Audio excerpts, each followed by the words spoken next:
Hello dear friends, चलो कुछ CSIR net के नवंबर 2020 के एग्जाम्पल्स की कुछ और डिस्कशन कर लेते हैं। जो मेमोरी बेस्ड क्वेश्चन है उसके बारे में कुछ और डिस्कस कर लेते हैं। अगला लेक्चर भी आप सब लोगों ने देखा होगा, उसमें भी हमने बहुत सारे क्वेश्चन डिस्कस किए थे। चलो एक और question, what is the correct statement about the IP periodic property से क्वेश्चन, आयोनाइजेशन पोटेंशियल से एक क्वेश्चन पूछा था। सिर्फ आपको IP के बारे में थोड़ा बहुत नॉलेज होना चाहिए। मैं आपको पहले वो थोड़ा सिखा दूं, बाद में डिस्कस करते हैं। चलो पहले मैं आपको सिखा दूं IP को डायरेक्ट कैसे याद रखनी है। तो कि भैया यदि आप लेफ्ट टू राइट जाओगे, लेफ्ट टू राइट जाने से क्या होता है, साइज हमारी डिक्रीज होती है। तो याद रखना IP इंक्रीज होगी, साइज हमारी डिक्रीज होगी लेफ्ट टू राइट जाने से। लेफ्ट टू राइट जाने से साइज यदि डिक्रीज होगी तो IP आपकी डिक्रीज हो जाए, इंक्रीज हो जाएगी। दूसरी बात, टॉप टू बॉटम की मैं बात करूं तो साइज क्या होती है, इंक्रीज होती है। तो मेरी IP क्या होगी, डिक्रीज होगी। IP यानी कि इलेक्ट्रॉन, एक इलेक्ट्रॉन रिमूव करने की ताकत जो है, आपको जो एनर्जी देनी पड़ती है उसे हम IP बोलते हैं। तो ये आपको मालूम होना चाहिए। चलो अब डिस्कस करते हैं हम हमारे पॉइंट्स के। आपको ऐसे 4 ऑप्शन दिए हुए थे, 4 में से आपको जो सही था वो सिलेक्ट करने थे। 4 में से कौन से सही है, कौन से गलत है।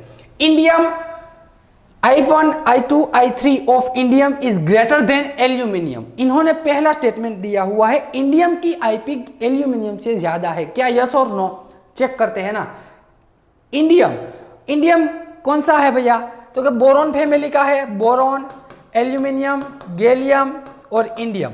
ये तो बात हो गई किसकी, टॉप टू बॉटम की। टॉप टू बॉटम जाने से साइज मेरी क्या हो जाती है, अरे बताओ ना, साइज मेरी हो जाती है इंक्रीज। साइज इंक्रीज होती है तो मेरी IP क्या होती है, डिक्रीज। इसका मतलब इसकी IP लो होगी इन कंपेयर टू एल्यूमिनियम की IP क्या होगी, हाई होगी। एल्यूमिनियम की IP क्या होगी, हाई। तो पहला स्टेटमेंट इन्होंने ऐसा बोला कि इंडियम की IP is greater than aluminium. क्या इंडियम की IP एल्यूमिनियम से ज्यादा है, नहीं।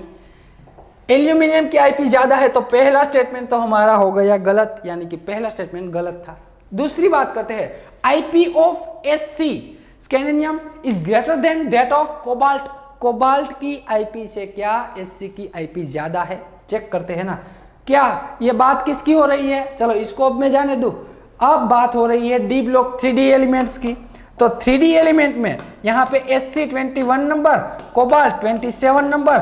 लेफ्ट टू राइट जाने से ये तो बात हो गई लेफ्ट टू राइट, तो साइज मेरी क्या होगी, डिक्रीज होगी। यदि साइज डिक्रीज होगी तो मेरी IP क्या होगी, इंक्रीज होगी। तो कोबाल्ट की IP क्या आएगी भैया, हाई आएगी।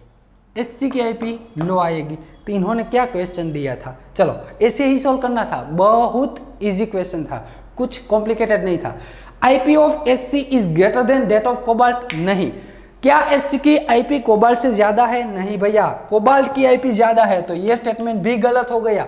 चलो ये क्वेश्चन की बात करते हैं, IP of gallium is greater than that of selenium.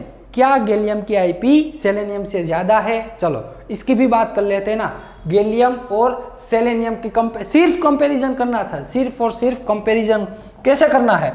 तो भैया आपको पता होना चाहिए गैलियम कहाँ पे आता है, ये बोरॉन फैमिली में आता है। सेलेनियम कहाँ पे आता है, ऑक्सीजन, सल्फर, सेलेनियम। ये तो बात हो गई लेफ्ट टू राइट की। गैलियम से सेलेनियम आने में कौन सा आना है, आपको लेफ्ट टू राइट आना है। यदि लेफ्ट टू राइट आओगे, समझना, लेफ्ट टू राइट आओगे, लेफ्ट टू राइट आने से क्या होता है, साइज मेरी डिक्रीज कर जाती है। तो IP क्या होगी, इंक्रीज कर जाएगी। तो किसकी IP ज्यादा होगी, SC की IP क्या होगी, हाई होगी, और इसकी IP क्या होगी, लो होगी। तो चेक कर लेते हैं ना। IP of gallium is greater than that of selenium is greater than that of, अरे सॉरी, यहाँ पे ग्रेटर देन नहीं, लोअर देन था ना। वो ऑप्शन चेक कर लेना, यहाँ पे लोअर था, आई थिंक लोअर। गैलियम की IP लोअर थी, yes, lower than that of selenium. In short यहाँ पे गैलियम की IP लोअर है SC से ज्यादा, SE से। तो इसका मतलब यदि ये स्टेटमेंट रहेगा IP of gallium is lower than that of selenium. Yes, तो ये स्टेटमेंट सही रहेगा। ये स्टेटमेंट क्या रहेगा भैया? सही रहेगा, थर्ड नंबर का सही रहेगा। क्लियर।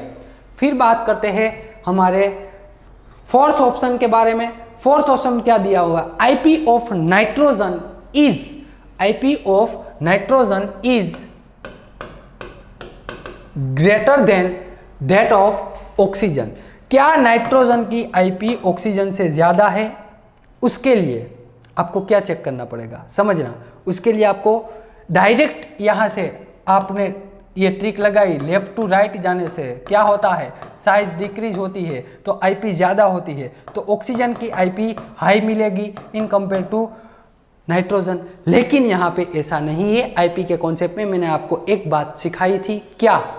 कि यदि हाफ फील्ड या फुली फील्ड इलेक्ट्रॉनिक कॉन्फ़िगरेशन आ जाए तो उसकी आईपी उसके नेक्स्ट एटम से ज़्यादा हो जाएगी। क्या? फिर से स्टेटमेंट बोल रहा हूँ, यदि फुली फील्ड या हाफ फील्ड इलेक्ट्रॉनिक कॉन्फ़िगरेशन आ जाए तो उसकी आईपी उसके नेक्स्ट एटम से ज्यादा हो जाएगी। इन शॉर्ट, यहाँ इसकी इलेक्ट्रॉनिक कॉन्फ़िगरेशन की बात करें तो इसके वैलेंस शेल में 3 इलेक्ट्रॉन है, इसके वैलेंस शेल में 4 इलेक्ट्रॉन है। तो यहाँ पे देख करना, यहाँ पे चेक करना, P3 half filled electronic configuration है, यस और no? Half filled electronic configuration है और ये हाफ फील्ड नहीं है। तो दोनों में सबसे ज्यादा स्टेबिलिटी किस ऑर्बिटल की रहेगी, किस इलेक्ट्रॉनिक कॉन्फ़िगरेशन की? ये हाफ फील्ड की इलेक्ट्रॉनिक कॉन्फ़िगरेशन की स्टेबिलिटी ज्यादा रहेगी। इसके कारण ये नाइट्रोजन की आईपी ऑक्सीजन से ज्यादा हो जाती है। इन शॉर्ट, आईपी का ऑर्डर हम लिखे तो नाइट्रोजन की आईपी ऑक्सीजन से ज्यादा हो जाती है। उसका एकमात्र कारण, क्योंकि नाइट्रोजन के पास जो इलेक्ट्रॉनिक कॉन्फ़िगरेशन है वो हाफ फील्ड इलेक्ट्रॉनिक कॉन्फ़िगरेशन है। कौन सी है भैया? हाफ फील्ड इलेक्ट्रॉनिक कॉन्फ़िगरेशन है। इसके लिए यहाँ पे क्या statement? IP of nitrogen is greater than oxygen. Yes, ये करेक्ट आंसर है हमारा, ये करेक्ट आंसर है। तो इसका आंसर ये फिर से आप चेक कर लेना कि इंडियम की आईपी एल्यूमिनियम से ज़्यादा नहीं है। किसकी ज़्यादा है? एल्यूमिनियम की ज़्यादा है। फिर Sc और कोबाल्ट में कोबाल्ट की ज़्यादा है, यहाँ इन्होंने Sc की बोली, वो भी गलत हो गया। गैलियम की आईपी लोअर है, किससे? सेलेनियम से। यस, सेलेनियम से लोअर है। नाइट्रोजन की ज़्यादा है, किससे? ऑक्सीजन से। सही है। चलो, तो ये बात हो गई आईपी के बारे में। एक और क्वेश्चन देखते हैं, ये रहा OMC से। चलो, स्पूबेटास एज इट इज हमारे बुक में मैंने आपको करवाया था ये क्वेश्चन। क्या पूरा का पूरा inner sphere outer sphere mechanism में से है? तो inner sphere outer sphere mechanism कैसे फाइंड करेंगे? तो कि भैया पहली बात तो पहले तो धातु की ऑक्सीडेशन, मेटल की ऑक्सीडेशन स्टेट फाइंड करनी है। यहाँ CO+3 यानी कि D6 इलेक्ट्रॉनिक कॉन्फ़िगरेशन और लो स्पिन कॉम्प्लेक्स रहेगा ना, क्योंकि ammonia is a strong ligand है। Ammonia is a strong ligand है, लो स्पिन कॉम्प्लेक्स रहेगा। D6 लो स्पिन इनर्ट कॉम्प्लेक्स होता है। ये पूरा का पूरा टेबल मैंने आपको लिखवाया है आपकी बुक में, चेक कर लेना। लास्ट में OMC में 18 इलेक्ट्रॉन रूल सारी की सारी डिस्कस हो जाने के बाद में हमने लास्ट में inner sphere outer sphere mechanism metal nitrosyl के बाद पढ़ा हुआ है। तो ये इनर्ट कॉम्प्लेक्स हो गया। दूसरी बात, Cr+2 यानी कि D4 electronic configuration high spin complex. Cr+2 यानी कि D4 electronic configuration high spin, और ये लेबाइल, ये क्या हो जाता है? लेबाइल हो जाता है। अब हमें चेक करना है या पूरी की पूरी मैकेनिज्म दी हुई है वो इनर स्फीयर है या आउटर स्फीयर है। उसके लिए आपको मैंने पॉइंट भी लिखवाए हैं। इनर स्फीयर किसे कह सकते हैं? इनर स्फीयर की कैरेक्टरिस्टिक्स क्या है? यदि कोई मैकेनिज्म इनर स्फीयर हो रही है तो उसकी कैरेक्टरिस्टिक्स क्या है? तो उसके लिए पहला पॉइंट कि 2 कॉम्प्लेक्स दिए होंगे, उसमें से एक इनर्ट होना चाहिए, एक लेबाइल। हाँ भैया, वो कंडीशन तो है मेरे पास। दूसरी कंडीशन होनी चाहिए क्या? कि इनर्ट कॉम्प्लेक्स के पास एक्टिवेटेड ब्रिज लिगेंड होना चाहिए। एक्टिवेटेड ब्रिज लिगेंड किसे बोलेंगे? एक्टिवेटेड ब्रिज लिगेंड यानी कि जिसके पास डोनेट करने के लिए नेगेटिव चार्ज हो, साथ ही साथ लोन पेयर भी हो। क्या? नेगेटिव चार्ज और लोन पेयर। इन शॉर्ट, वो मिनिमम 3 इलेक्ट्रॉन डोनेट कर सकता है, ऐसा लिगेंड होना चाहिए। तो देखो यहाँ पे जो क्लोरीन आपको दिखाई दे रहा है, क्लोरीन, वो इन शॉर्ट सारे के सारे हेलोजन OH-, O-2, OH-, वो सारे के सारे एक्टिवेटेड ब्रिज लिगेंड की तरह बिहेव करते हैं। तो यहाँ दोनों कंडीशन इनर स्फीयर मैकेनिज्म की दोनों कंडीशन सेटिस्फाई हो रही है। पहली कंडीशन क्या, इनर्ट और एक लेबाइल कॉम्प्लेक्स है। दूसरी कंडीशन इनर स्फीयर मैकेनिज्म में ये आती है कि जो इनर स्फीयर मैकेनिज्म है, इनर कॉम्प्लेक्स है, उसके पास एक्टिवेटेड ब्रिज लिगेंड होना चाहिए। यस है। अब क्या होगा, अब आप जानते हैं इनर्ट या ये पूरी की पूरी मैकेनिज्म क्या हो जाएगी, इनर स्फीयर मैकेनिज्म है। यस और नो, इनर स्फीयर मैकेनिज्म है, ये हमने बात कर ली थी। दूसरी बात, यदि इनर स्फीयर मैकेनिज्म है तो क्या होगा, इनर स्फीयर मैकेनिज्म में कौन सा होता है, तो क्या भैया activated bridge ligand, activated bridge ligand वो ट्रांसफर होगा कहां से कहां, ये जो एक्टिवेटेड ब्रिज लिगेंड है वो ट्रांसफर हो जाएगा कहां से, इनर टू लेबाइल। समझना, एक्टिवेटेड ब्रिज लिगेंड वो ट्रांसफर हो जाएगा इनर टू लेबाइल।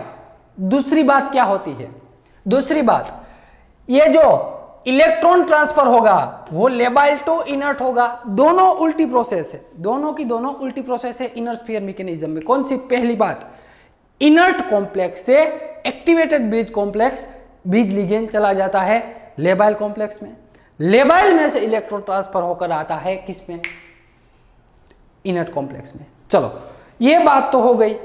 फिर इन्होंने यहां पे हाइड्रोलिसिस दिया हुआ है, अरे फिर इन्होंने यहां पे क्या दिया हुआ है, हाइड्रोलिसिस दिया हुआ है अच्छे से।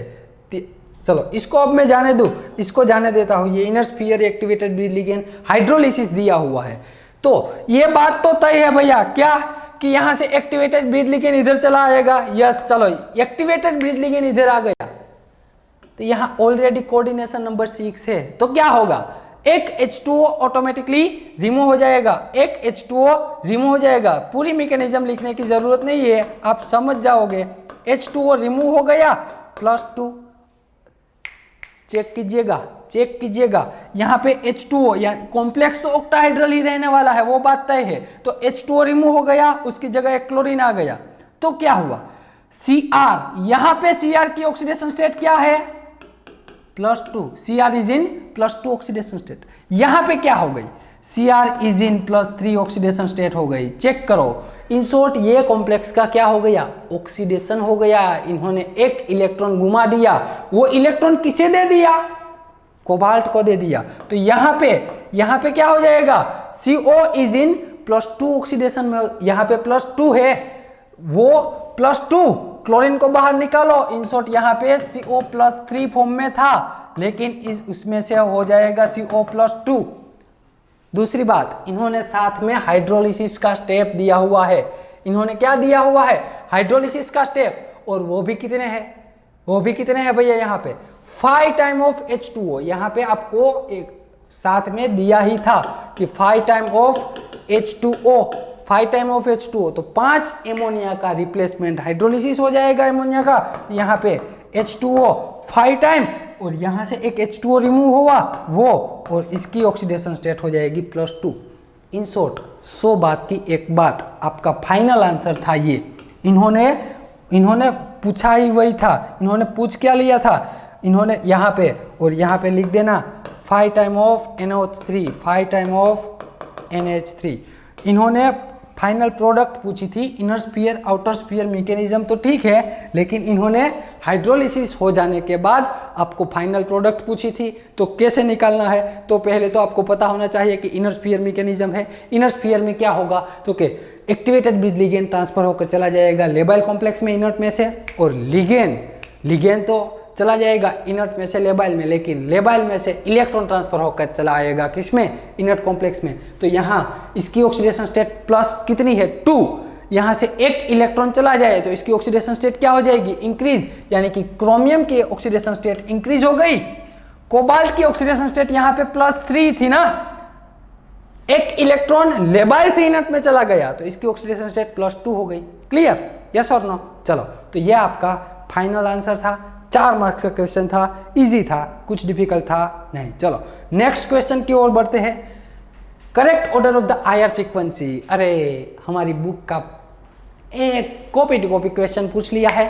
डायरेक्ट मैंने आपको हम वहां ऑर्डर लिखते हैं ना, फैक्टर इफेक्ट और आईआर स्पेक्ट्रोस्कोपी में हम ऑर्डर लिखते हैं क्या, कि जैसे जैसे रिंग स्ट्रेन बढ़ेगा, जैसे जैसे रिंग स्ट्रेन इंक्रीज होगा, वैसे वैसे आईआर फ्रीक्वेंसी इंक्रीज होती जाएगी। तो देखो यहाँ पे, और ये तो क्या है भैया, किटीन है, ये क्या है, किटीन है, इसकी आईआर फ्रीक्वेंसी 21 इतनी अराउंड आती है, इसकी 194 अराउंड, इसकी आती है 720 के अराउंड। चलो सेंटीमीटर इनवर्स में है, किसमें है, centimetre inverse. 3 member highly strain ring है, उसकी आईआर फ्रीक्वेंसी, यदि साइक्लिक सिस्टम है, साइक्लिक कीटोन है, तो सबसे ज्यादा आईआर फ्रीक्वेंसी किसकी आएगी, CO। यहाँ फ्रीक्वेंसी किसकी पुतली है, CO frequency, CO stretching frequency पूछ ली है भैया, CO स्ट्रेचिंग फ्रीक्वेंसी। किटीन, यहाँ पे किटीन है तो किटीन की सबसे हाईएस्ट, उसके बाद किसकी आएगी, साइक्लिक कीटोन की, उसके बाद एसाइक्लिक कीटोन की। तो आपका आंसर क्या आएगा, ऐसे ही ऑप्शन दिए हुए थे, चेक कर लेना। पहले आएगी किटीन, फिर आएगी साइक्लिक कीटोन, साइक्लिक कीटोन, और फिर आएगा आपका एसाइक्लिक कीटोन, एसाइक्लिक कीटोन। ये आपका ऑप्शन आंसर आ गया। क्लियर, 2 मार्क्स का क्वेश्चन था, इजी था, कुछ डिफिकल्ट था नहीं। चलो और बढ़ते हैं आगे क्वेश्चन की ओर। आईआर का, स्पेक्ट्रोस्कोपी का क्वेश्चन था इजीली। मैंने आपको एनएमआर पढ़ाते वक्त एक हिंट दी थी, एक हिंट। एस्टर का जब क्वेश्चन आए ना, तब एक ही बात याद रखो, यदि जिस स्टूडेंट ने वो हिंट पकड़ ली होगी ना भैया, वो आसानी से बिना दिक्कत के आराम से क्वेश्चन सोल्व कर लिया होगा। कौन सी हिंट थी मालूम है, ऑक्सीजन, यदि एस्टर दिया होगा, वो हिंट में दे दूं, यदि आपको ऐसे एस्टर दिया होगा तो एस्टर के पास 2 प्रोबेबिलिटी है ना भैया, एस्टर है तो 2 प्रोबेबिलिटी है, ये कीटोन, यहाँ पे ऑक्सीजन है, यहाँ पे कार्बन और H। यहाँ पे चेक कर लेना, ऑक्सीजन के बगल वाला जो कार्बन है और यहाँ कार्बोनिल के बगल वाला जो कार्बन है, समझना, ऑक्सीजन के बगल वाला कार्बन और कार्बोनिल के बगल वाला कार्बन, ये दोनों में प्रोटॉन NMR का डिफरेंस H1 NMR से आराम से सोल्व कर सकते हैं। इसकी आती है मोर देन 4.2 और इसका आता है नियर अबाउट टू 2.5। ये जो CH है, हाइड्रोजन की डेल्टा ppm जो आती है H1 NMR में, ये 2.5 के अराउंड, और ये हाइड्रोजन की डेल्टा ppm आती है 4.2 के अराउंड। जिसको ये पता होगा वो आराम से सोल्व कर लिया होगा ये क्वेश्चन। चलो हम चेक कर लेते हैं, यहाँ पे हमारे सारे ऑप्शन सेट करते हैं। यहाँ पे आपको ये 2.5 लिख देना, यहाँ पे 2.5 है। पहला 0.9 3H ट्रिपलेट। 3H ट्रिपलेट का मतलब क्या होता है, 3H ट्रिपलेट का मतलब क्या होता है भैया, 3H ट्रिपलेट यानी कि मिथाइल होगा, उसके बगल में CH2 होगा, ये 3 हाइड्रोजन, उसके बगल में ट्रिपलेट। स्प्लिटिंग करने वाले कितने लोग होंगे, 2 लोग। तो ये दोनों लोग मिलके इसका स्प्लिटिंग करेंगे, किसमें करेंगे, ट्रिपलेट में। तो CH3 CH2 क्या ऐसा फ्रेगमेंट है, चेक कर लेते हैं। ऐसा फ्रेगमेंट, यस, इसमें भी है CH2, इसमें भी है, इसमें भी है और इसमें भी है, चारों के चारों में ऐसा फ्रेगमेंट है। चलो दूसरा कौन सा फ्रेगमेंट दिया हुआ है, 2H क्वार्टेट। कौन सा है भैया, 2H क्वार्टेट। 2H क्वार्टेट का मतलब CH2, उसके बगल में स्प्लिटिंग करने वाले क्वार्टेट का मतलब होता है 3 लोग। तो CH2 CH3 इन शॉर्ट, ये फ्रेगमेंट और ये फ्रेगमेंट, ये दोनों फ्रेगमेंट क्या हो गए, सेम हो गए, ये दोनों एक ही फ्रेगमेंट है। अब चेक करनी है डेल्टा ppm। डेल्टा ppm इसकी 0.9, कोई बात नहीं, मिथाइल की तो 0.9 होती है, वो आपको पता है। एक कार्बन पे यदि नंबर ऑफ हाइड्रोजन ज्यादा है तो उसकी डेल्टा ppm कम आएगी, ये हमने लिख लिया है, मिथाइल की 0.9 होती है। दूसरी बात, यहाँ पे 2.5 2H क्वार्टेट, तो ये जो CH2 है उसकी डेल्टा ppm 2.5 है, याद रखना कितनी है, 2.5। यहाँ पे 2H डबलेट। 2H डबलेट का मतलब क्या है, 2H डबलेट चेक करो तो, चलो यहां से चेक करो। 2H डबलेट, यहां पे CH2 है, यहां पे भी CH2 है, इसको भी आप 2H बोल सकते हैं, इसको भी 2H बोल सकते हैं, समझना मेरी बात। यहां पे जो CH2 2H है ना, ये 2H को ये 2H क्या है, ट्रिपलेट है क्योंकि इसके बगल में मिथाइल है। यहाँ पे 2H, इसके पास कार्बन है लेकिन कार्बन पे एक हाइड्रोजन है, तो ये 2H डबलेट हो सकता है, यस और नो? यस। दूसरी बात यहाँ पे चेक कर लेते ना, यहाँ पे तो कहीं पे 2H डबलेट है ही नहीं। देखो यहाँ पे ये 2H ट्रिपलेट ही है डायरेक्ट, 2H डबलेट वाला ऑप्शन ही नहीं है इसमें। चलो कोई बात नहीं, इसमें भी 2H डबलेट वाला ऑप्शन नहीं, इसमें है क्या, चेक कर लेते हैं। यस, इधर रहा, ये 2H डबलेट है। समझना मेरी बात, 2H डबलेट क्यों? क्योंकि यहाँ पे जो हाइड्रोजन रहेगा, ये हाइड्रोजन यहाँ पे जो हाइड्रोजन है उसका स्प्लिटिंग करेगा, ये हाइड्रोजन यहाँ पे जो हाइड्रोजन है उसका स्प्लिटिंग करेगा। अब ये भी 2H डबलेट है, ये भी 2H डबलेट है, इसको कहते हैं गेम चेंजिंग पॉइंट। इसको क्या कहते हैं? Game changing point. यहां से आपको आंसर पता चल जाएगा। सिर्फ एक पॉइंट, सिर्फ और सिर्फ आपको ये सिग्नल का मालूम होना कि ये सिग्नल कहां पे आएगा, तो आपको आंसर मिल जाएगा। चेक कर लेना, यहां पे 2H डबलेट है, इसकी डेल्टा पीपीएम कितनी है भैया? 4.9। कितनी है? 4.9। तो ये जो कार्बन है वो ऑक्सीजन के बगल में है, और यहाँ पे जो कार्बन है वो कार्बोनाइल के बगल में है, कार्बोनाइल के पास है, यहाँ पे ऑक्सीजन के पास। अभी मैंने आपको अभी बोला है कि क्या करना है।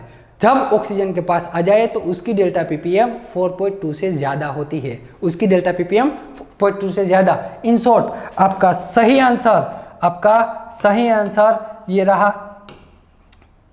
ए ऑप्शन, ए आपका करेक्ट आंसर है। ये इज करेक्ट आंसर। दूसरे सिग्नल्स भी चेक कर लेते हैं ना, ये 1H डबलेट, यहाँ पे हाइड्रोजन, यहाँ पे हाइड्रोजन, यहाँ पे hydrogen, total number of signal कितने हैं? इसको आपने ए बोल दिया, ये बी है और ये सी है। चलो इसकी डेल्टा पीपीएम कितनी आएगी भैया? 5.9।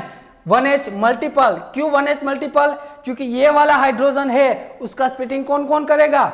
ये जो हाइड्रोजन है उसकी स्प्लिटिंग, ये यहाँ पे जो दोनों हाइड्रोजन है, ये दोनों हाइड्रोजन मिलके भी HA का स्प्लिटिंग करेंगे, HB भी मिलके इसका स्प्लिटिंग करेगा क्योंकि सीस फॉर्म में है, डायरेक्ट स्प्लिटिंग करेगा। ये HC भी इसका स्प्लिटिंग कर सकता है। इन शॉर्ट HA का स्प्लिटिंग बहुत सारे लोग कर रहे हैं, इसीलिए उसको लिखा है 1H मल्टीपल। अरे सॉरी, आया इधर रहा 1H मल्टीपल, ये नहीं है 1H मल्टीपल। फिर यहाँ पे 5.4, ये रहा 5.4। 1H डबलेट, ये भी क्या हो गया? 1H डबलेट, दोनों सिंगल है, वो तो आसानी से पता चल जाएगा 1H डबलेट। लेकिन पकड़ना क्या था?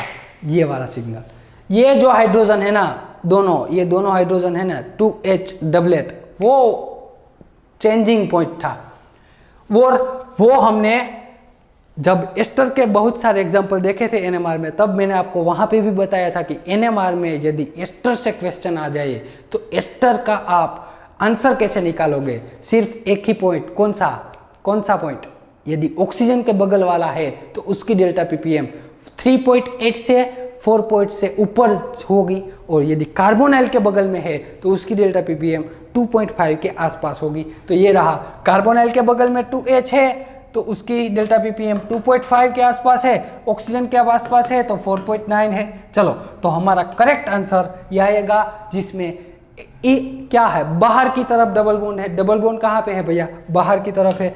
सारे ऑप्शन चेक कर लेना, ये है हमारा करेक्ट आंसर। यहाँ पे क्या है? यहाँ पे ऑक्सीजन है, ये है हमारा करेक्ट आंसर। चलो, तो ये देख लेना। मिलते हैं नेक्स्ट लेक्चर में। Thank you very much.